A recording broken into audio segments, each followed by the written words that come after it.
ರೀತಿಯಲ್ಲಿ ನೋವನ್ನ ಅನುಭವಿಸಿರ್ತಕ್ಕಂಥದ್ದು ಕಟ್ಟಾಕಿದ್ರು. ಮತ್ತೆ ಎಲ್ಲಿ ಗರ್ಭಿಣಿ ಹೋಗ್ಬಿಡ್ತಾರೋ ಅಂತ ಕೈ ಕಾಲು ಕಟ್ಟಾಕಿದ್ರು. ಕೈ ಕಾಲು ಕಟ್ಟಾಕಿ ಹೋಗದಿದ್ದಂಗೂ ನೋಡಿರ್ತಕ್ಕಂಥ ಸನ್ನಿವೇಶ ನೆನೆಸ್ಕೊಂಡ್ರೆ ನಮಗೆ ಮೈ ಉರಿಯುವಂತದ್ದಾಗತ್ತೆ. ಅಂತ ಒಂದು ಸನ್ನಿವೇಶವನ್ನ ಎದುರಿಸಿ ಬಂದಂತ ನಮ್ಮ ತಾಯಿ ಗಾಯತ್ರಿ ಅವರಿಗೆ ನಮ್ಮೆಲ್ಲರ ತುಂಬುವುದರಿಂದ ಕೃತಜ್ಞತೆಗಳು, ಅಭಿನಂದನೆಗಳು. ಎಲ್ಲ ದಯಮಾಡಿ ಎತ್ತು ನಿಂತು ಒಂದು ದೊಡ್ಡ ತಪ್ಪಾಳೆ ನೋಡಬೇಕು ಅಂತ ಕೇಳ್ಕೊಂಡ್ರೆ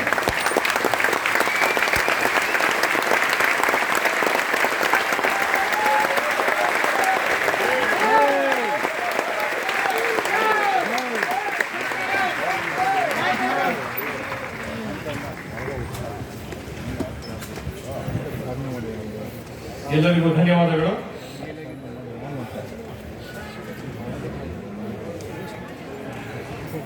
We are at this juncture of this meeting where each one of you are looking forward to.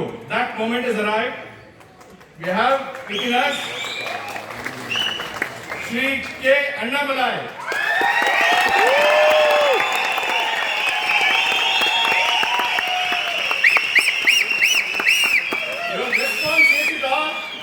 And the message for me is I would step aside and I would request Shri Annamalai ji to kindly address the gathering.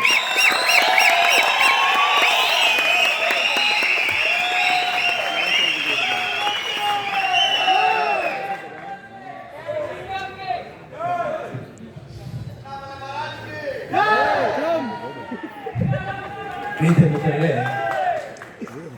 ನಾವೆಲ್ಲರೂ ಕೂಡ ಒಂದು 49 ವರ್ಷ ಆದ ಮೇಲೆ ಕೂಡ ಅದೇ ಒಂದು spirit ನಲ್ಲಿ ಇಲ್ಲಿರುವ ತುಂಬ ಜನ ನಾವು 24, 25, 26 ಜೂನ್ 1975 ಅವತ್ತು ಶುರುವಾಗಿ 21 ತಿಂಗಳು ಯಾವ ಥರದ್ದು ನಮ್ಮ ತುಂಬ ಜನಕ್ಕೂ ಗೊತ್ತಲಿಕ್ಕೆ ಸಾಧ್ಯತೆ ಇಲ್ಲ. ನಾನು ಅದರಲ್ಲಿ ಒಬ್ಬೆ.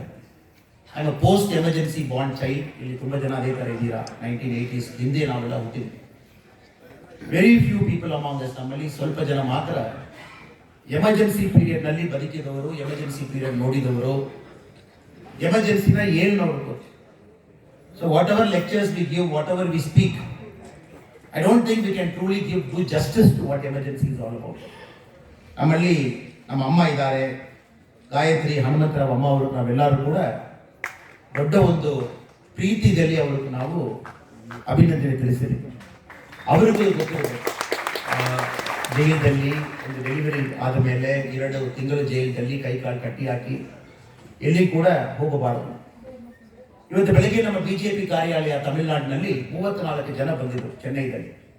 ಅವರೆಲ್ಲ ಕೂಡ ಎಮರ್ಜೆನ್ಸಿ ಸಮಯದಲ್ಲಿ ವೀಸಾ ಕೇಸ್ನಲ್ಲಿ ಅರೆಸ್ಟ್ ಆಗಿ 21 ತಿಂಗಳು ಜೈಲಿನಲ್ಲಿ, 18 ತಿಂಗಳು ಜೈಲಲ್ಲಿ, ಬೇರೆ ಬೇರೆ ಕಾಲದಲ್ಲಿ ಜೈಲದಲ್ಲಿ ಇದ್ದರು. 34 ಜನ ಆರ್ಡರ್ ಮಾಡಿದ್ರು.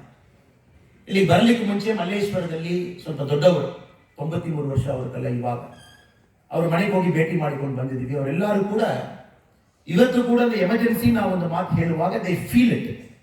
அந்த ಬ್ಲಡ್ ನಲ್ಲಿ, ಬೋನ್ ನಲ್ಲಿ, ಮಸಲ್ದಲ್ಲಿ ಅವ್ರಿಗೆ ಅದು ಎಮರ್ಜೆನ್ಸಿ ಒಂದು ವರ್ಡ್ ಏನೋ ಒಂದು ಟ್ರಿಗರ್ ಮಾಡ್ತದೆ ಅವ್ರಿಗೆ. ಏನೋ ಆ ಸಮಯದಲ್ಲಿ ಯಾರು ಕೂಡ ಗೊತ್ತಿರಲಿಕ್ಕಿಲ್ಲ ನಾವು ಯಾವಾಗ ಔಟ್ಸೈಡ್ ಬರ್ತೀವಿ, when will we come out of jail, how long will the detention happen, is it going to be perpetual. Emergency ಮುಗಿಯುವಾಗ ನಮಗೆ ಗೊತ್ತಾಯಿತು 21 months ನಲ್ಲಿ ಎಮರ್ಜೆನ್ಸಿ ಮುಗೀತು. In the middle of emergency, nobody had an idea. Is it 21 years or is it 50 years? Nobody had an idea. ಇಲ್ಲಿರುವ ತುಂಬಾ ಜನ lived reality. ಎಮರ್ಜೆನ್ಸಿದಲ್ಲಿ ತಾವು ನೋಡಿರುವ ಎಲ್ಲರೂ ಕೂಡ ಈ ಸಮಯದಲ್ಲಿ ಭಾರತೀಯ ನಾಗರಿಕನಾಗಿ ತಮ್ಮೆಲ್ಲರೂ ಕೂಡ ನಾವು ಅಭಿನಂದನೆ ತಿಳಿಸ್ತೀವಿ. ಕಾರಣ ಹಿಸ್ಟ್ರಿದಲ್ಲಿ ಒಂದು ಮಾತಿದೆ, we don't learn from history, we are doomed to repeat it in health. ನಮ್ಮ ಹಿಸ್ಟ್ರಿದಲ್ಲಿ ಕೆಲವು ವಿಷಯ ನಾವು ಅರ್ಥ ಮಾಡಿಕೊಳ್ಳಲ್ಲ, ಕೆಲವು ವಿಷಯದಲ್ಲಿ ನಾವು ತಪ್ಪು ಏನು ಮಾಡಿದ್ವಿ ಅದರಲ್ಲಿ ನಾವು ಅರ್ಥ ಮಾಡಿಕೊಂಡು ಸರಿಪಡಿಸಿಲ್ಲ, ಆ ಪುನಃ ಅದು ರಿಪೀಟ್ ಆಗ್ತದೆ. We don't learn from history, history is doomed to repeat. ಇವಾಗ ನಮ್ಮ ದೇಶದಲ್ಲಿ ಎಲ್ಲಾ ಕಡೆಯಲ್ಲಿ ಕೂಡ ಈ ದಿವಸ ಕಾಶ್ಮೀರದಿಂದ ಕನ್ಯಾಕುಮಾರಿವರೆ ಈ black day, specially 25th June 1975, 49 years before, ಅದೆಲ್ಲ ಕಡೆಯಲ್ಲಿ ಕೂಡ ಈ ತರ ಸೆಮಿನಾರ್ಸ್ ಆಗ್ತಾ ಇದೆ. ಇಲ್ಲಿ ಚೌಡಯ್ಯ ಮೆಮೋರಿಯಲ್ ಹಾಲ್ನಲ್ಲಿ ಸಿಟಿಸನ್ಸ್ ಫಾರ್ ಸೋಷಿಯಲ್ ಜಸ್ಟಿಸ್ ಅವರು ದೊಡ್ಡ ರೀತಿಯಲ್ಲಿ ನಾವೆಲ್ಲರೂ ಕೂಡ ಕರ್ಕೊಂಡು ಬಂದು ಕೂರಿಸಿದ್ದಾರೆ. ನಾವು ಇವತ್ತು ಎಲ್ಲರೂ ಮಾತಾಡ್ತಾ ಇದ್ದೀವಿ. We all talk, we get inspired, we see somebody, we know this is how emergency was, and we know this is how India was. ಪುನಃ ಆ ಥರ ಒಂದು ದೇಶ ನಮ್ಮ ದೇಶದಲ್ಲಿ ಆಗಬಾರದು. ಇಲ್ಲಿರುವ ಎಲ್ಲ ಜನರು ಕೂಡ ಫಂಡಮೆಂಟಲ್ ರೈಟ್ಸ್ ಸೆಕ್ಯೂರ್ ಆಗಿರಬೇಕು. ಎಲ್ಲ ನಾಗರಿಕರು ಕೂಡ ಲೈಫ್ ಅಂಡ್ ಲಿಬರ್ಟಿ ಯಾವಾಗಲೂ ಕೂಡ 100% ಗ್ಯಾರಂಟಿ ಇರಬೇಕು. ನಮ್ಮ ಪ್ರಾಪರ್ಟಿ ಇರ್ಬೋದು, ಏನೋ ಇರ್ಬೋದು, ಸರ್ಕಾರ ಒಂದು ಆದೇಶದಲ್ಲಿ ತಗೊಳ್ಬಾರದು. ಇದೆಲ್ಲ ಕೂಡ ನಾವು ಜಗಳ ಮಾಡಿ ಒಂದು ಒಳ್ಳೆಯ ಒಂದು ಪೊಲಿಟಿಕಲ್ ಸಿಸ್ಟಮ್ ಕ್ರಿಯೇಟ್ ಮಾಡಿದ್ವಿ. ಆ ಡೆಮಾಕ್ರಸಿ 5 ವರ್ಷಕ್ಕೊಮ್ಮೆ ನಾವು ವೋಟ್ ಹಾಕ್ತೀವಿ. ಪವರ್ದಲ್ಲಿ ಯಾರು ಇರಬೇಕು, ಅಕೌಂಟಬಲ್ ಗವರ್ನೆನ್ಸ್ ಯಾರು ಇರಬೇಕು. ಇಲ್ಲಿ ತುಂಬಾ ನಮ್ಮ MLA ಸಾಹೇಬರೆಲ್ಲ ಫ್ರಂಟ್ ರೋನಲ್ಲಿ ಇದ್ದಾರೆ, ಪಬ್ಲಿಕ್ ರೆಪ್ರೆಸೆಂಟೇಟಿವ್ಸ್ ಇದ್ದಾರೆ. ಅವರೆಲ್ಲರೂ ಕೂಡ 5 ವರ್ಷಕ್ಕೊಮ್ಮೆ ನಾವು ಪುನಃ ಬ್ಲಾಂಕ್ ಚೆಕ್ ತರ every 5 years we sign and give a cheque to them. ನಮ್ಮ ಪರವಾಗಿ ಲೆಜಿಸ್ಲೇಟಿವ್ ಅಸೆಂಬ್ಲಿ ಅವರು ಕಳಿಸ್ತೀವಿ, ಮೆಂಬರ್ ಆಫ್ ಪಾರ್ಲಿಮೆಂಟ್ ಆಗಿ ಕಳಿಸ್ತೀವಿ. ನಮ್ಮ ಪರವಾಗಿ ಅವರು ನಮ್ಮ ಲಿಬರ್ಟಿ, ನಮ್ಮ ಟ್ರ್ಯಾಂಕ್ವಿಲಿಟಿ, ನಮಗೋಸ್ಕರ ಅವರು ಪಾರ್ಲಿಮೆಂಟ್ ನಲ್ಲಿ ಲೆಜಿಸ್ಲೇಟಿವ್ ಅಸೆಂಬ್ಲಿ ನಿಲ್ತಾರೆ ಅನ್ನೋ ಒಂದು ನಂಬಿಕೆಯಲ್ಲಿ ಈ ಕಾನ್ಸ್ಟಿಟ್ಯೂಷನ್ ಅಲ್ಲಿ ಏನಿದೆ, every 5 years we renew our contract as part of the Indian constitution. The contract is between the Indian people, the makers, and the people who get elected every 5 years. ಇವತ್ತು ಆತ ಒಂದು ಒಳ್ಳೆಯ ಒಂದು ದಿವಸದಲ್ಲಿ ನಾವೆಲ್ಲರೂ ಕೂಡ ಇದ್ದೀವಿ. ಇದು ಒಂದು ರೀತಿಯಲ್ಲಿ ಇದು ಬ್ಲ್ಯಾಕ್ ಡೇ ನಾವು ಹೇಳ್ತೀವಿ, ಇನ್ನೊಂದು ರೀತಿಯಲ್ಲಿ ಒಂದು ಅವೇರ್ನೆಸ್ ನಾವು ಕ್ರಿಯೇಟ್ ಮಾಡ್ತಾ ಇದ್ದೀವಿ.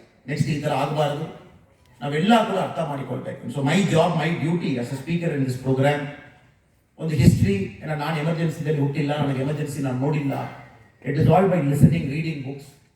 ಈ ಥರ ಮನುಷ್ಯ ಅವರಲ್ಲಿ ನಾವು ತಿಳ್ಕೊಳ್ಳಿಕ್ಕೆ ಒಂದು ಅವಕಾಶ ಲಾಸ್ಟ್ ಮೆನಿ ಇಯರ್ಸ್. ಅದರಲ್ಲಿ ಮಾತ್ರ ನನ್ನ ಭಾಷಣೆ, ನನ್ನ ಮಾತಿರುತ್ತದೆ. ಇಲ್ಲಿರುವ ಎಲ್ಲ ಜನ ಕೂಡ ಮತ್ತೊಮ್ಮೆ ನಾನು ನಿಮಗೆಲ್ಲ ಧನ್ಯವಾದ ಹೇಳ್ತೀನಿ ಸರ್. ಕಾರಣ you fought to it and you are standing by us now.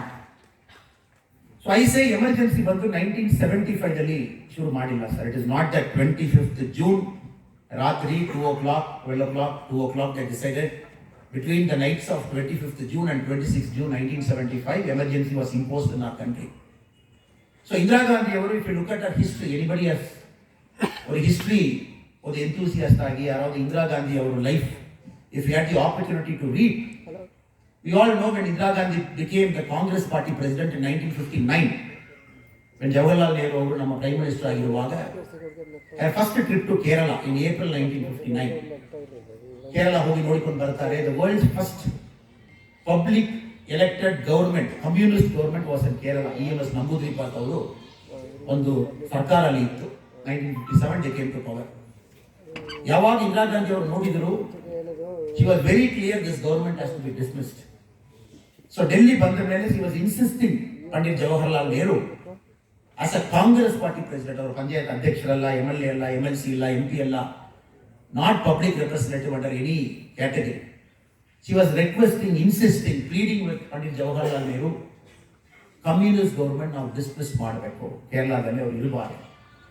So 1959 Article 356 was used by Pandit Jawaharlal Nehru's Congress government. The communist government was dismissed in Kerala simply because Congress party ಅಧ್ಯಕ್ಷರು ಇಂದಿರಾ ಗಾಂಧಿ ಅವರಿಗೂ dismiss ಮಾಡಬೇಕು ಅವರ ತಂದೆ ಅವರು ಕೂಡ ಹೇಳಿದರು. ಈ strict ಆವಾಗ ಶುರುವಾಯಿತು. It started there. We can dismiss any government any point of time. State ನಲ್ಲಿ ಯಾರು ಕೆಲಸ ಮಾಡಿದಾರನ್ನ ಕೂಡ ಡೆಲ್ಲಿದಲ್ಲಿ ಇರುವ ಲೀಡರ್ಸ್, ಸ್ಪೆಷಲಿ ಕಾಂಗ್ರೆಸ್ ಪಾರ್ಟಿಗೂ ಅವ್ರ ಕೈ ಕಟ್ಟಿ ಸೇವೆ ಮಾಡಬೇಕು. ಈ ಪರಿಸ್ಥಿತಿಯಲ್ಲಿ Indira Gandhi was pulled in to politics.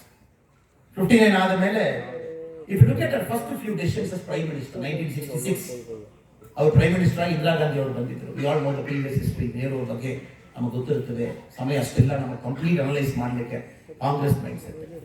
66 Indira Gandhi ಪ್ರಧಾನ ಮಂತ್ರಿ ಆದ ತಕ್ಷಣ ಅವ್ರು ಮಾಡಿದ first decision, one of the first decision, June 6, 1966, 6/6/66 rupee devaluation 37.5%, rupee arbitrarily devalue ಮಾಡಿದ್ದಾರೆ.